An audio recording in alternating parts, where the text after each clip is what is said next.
Action ମୋଡରେ ପାଳ ବିଧାୟକ। ଆଜି ପାଳଖେମୁଣ୍ଡି ବିଧାୟକ ଇଞ୍ଜିନିୟର ଶ୍ରୀ ରୂପେଶ କୁମାର ପାଣିଗ୍ରାହୀ ଅଚାନକ ପାଳଖେମୁଣ୍ଡି ନିଜ ବାସଭବନ ଠାରୁ ଚାଲି ଚାଲି ଯାଇ ମ୍ୟୁନିସିପାଲିଟି ୱାର୍ଡ ନମ୍ବର 12 ଓଡିଆ ଢେପସାହି କଣ୍ଡରାସାହି ବସ୍ତି ଅଞ୍ଚଳ ପରିଦର୍ଶନ କରିଥିଲେ। ଅଞ୍ଚଳ ପରିଦର୍ଶନ ସମୟରେ ପରିମଳ ବ୍ୟବସ୍ଥା ଠିକ୍ ନଥିବା ତଥା ନାଳ ନର୍ଦ୍ଦମା ଡ୍ରେନ୍ ଇତ୍ୟାଦି ପରିଷ୍କାର ପରିଚ୍ଛନ୍ନ ନଥିବା ଦେଖି ତୁରନ୍ତ ପାଳଖେମୁଣ୍ଡି ପୌର ପରିଷଦର କର୍ମଚାରୀମାନଙ୍କୁ ଡାକି ଯଥାଶୀଘ୍ର ଏ ଦିଗରେ ପଦକ୍ଷେପ ନେଇ ସଫା ସୁତୁରା ରଖିବାକୁ ନିର୍ଦ୍ଦେଶ ଦେଇଥିଲେ ପାଳଖେମୁଣ୍ଡି ବିଧାୟକ ଇଞ୍ଜିନିୟର ଶ୍ରୀ ରୂପେଶ କୁମାର ପାଣିଗ୍ରାହୀ। ବିଧାୟକଙ୍କ ଏପରି କାର୍ଯ୍ୟକଳାପ ଦେଖି ସ୍ଥାନୀୟ ବାସିନ୍ଦା ଖୁସି ହୋଇ ବିଧାୟକଙ୍କୁ ଧନ୍ୟବାଦ ଅର୍ପଣ କରିଥିଲେ। ପାଳଖେମୁଣ୍ଡି ବୁଦ୍ଧିଜୀବୀ ମହଲରେ ମଧ୍ୟ ଏ କାର୍ଯ୍ୟକଳାପ ଚର୍ଚ୍ଚା ତଥା ପ୍ରଶଂସାର ପ୍ରମୁଖ ପ୍ରସଙ୍ଗ ପାଲଟିଛି। ଏହି ପରିପ୍ରେକ୍ଷୀରେ କଣ କହିଛନ୍ତି ସ୍ଥାନୀୟ ଲୋକ ଶୁଣନ୍ତୁ। କଣ୍ଡରା ସାହିର ଅଧିବାସୀ ଆଉ ଏଇଟା ଆମ ପାଇଁ ଗୋଟେ ଆଶ୍ଚର୍ଯ୍ୟର ବିଷୟ। ଦୀର୍ଘ ରାଜନୈତିକ ଇତିହାସରେ ଏ ଯୁବ ବିଧାୟକ ଭାବରେ ଯେତେବେଳେ ଜିତିଲେ ସେ ଜିତିବାର ଅଳ୍ପ ସମୟ ଭିତରେ କିଛି ଦିନ ଭିତରେ ଆମର ୱାର୍ଡକୁ ପରିଦର୍ଶନ କରିବାର ସୁଯୋଗ ପରିଦର୍ଶନ କରି ଆମ ୱାର୍ଡକୁ ଆସିବାଟା ତାଙ୍କୁ ଆମେ ଦେଖି ବଡ଼ ଆଚମ୍ବିତ ହେଲୁ। ଏଇଟା ଆମ ପାଇଁ ଗୋଟେ ସ୍ୱପ୍ନର ବିଷୟ ଥିଲା।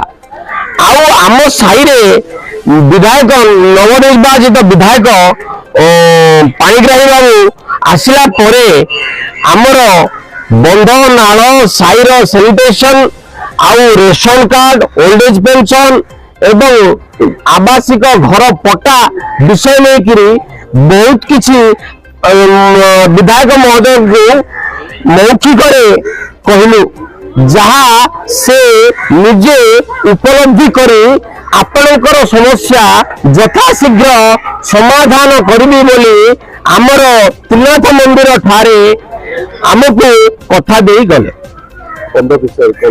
ଶଙ୍କୁରି ପାତ୍ର ବନ୍ଧ, ପଟ୍ଟନାୟକ ବନ୍ଧ, ଦୋଳ ବନ୍ଧ, ସୋଗରାମ ବନ୍ଧ ଏ 4ଗୋଟି ବନ୍ଧ ଉପରେ କଣ୍ଡରା ଜାତି ଏବଂ ବାକିଟି ଜାତି ଦୁଇ କୂଳର ଲୋକମାନେ ସମ୍ପୂର୍ଣ୍ଣ ଭାବେ ନିର୍ଭରଶୀଳ।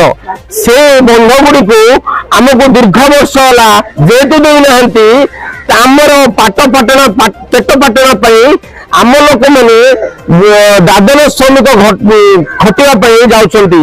ସେଇଟା ମଧ୍ୟ ସାର୍ଙ୍କୁ କହିଲା ପରେ ଯଥାଶୀଘ୍ର ପଟ୍ଟନାୟକ ବନ୍ଧଟା କାମ ସରିଛି, ସେ ବନ୍ଧଟା ଆପଣଙ୍କୁ ବର୍ତ୍ତମାନ ଚଳନୀ ପାଇଁ ଦେବୁ ବୋଲି କହିଲେ।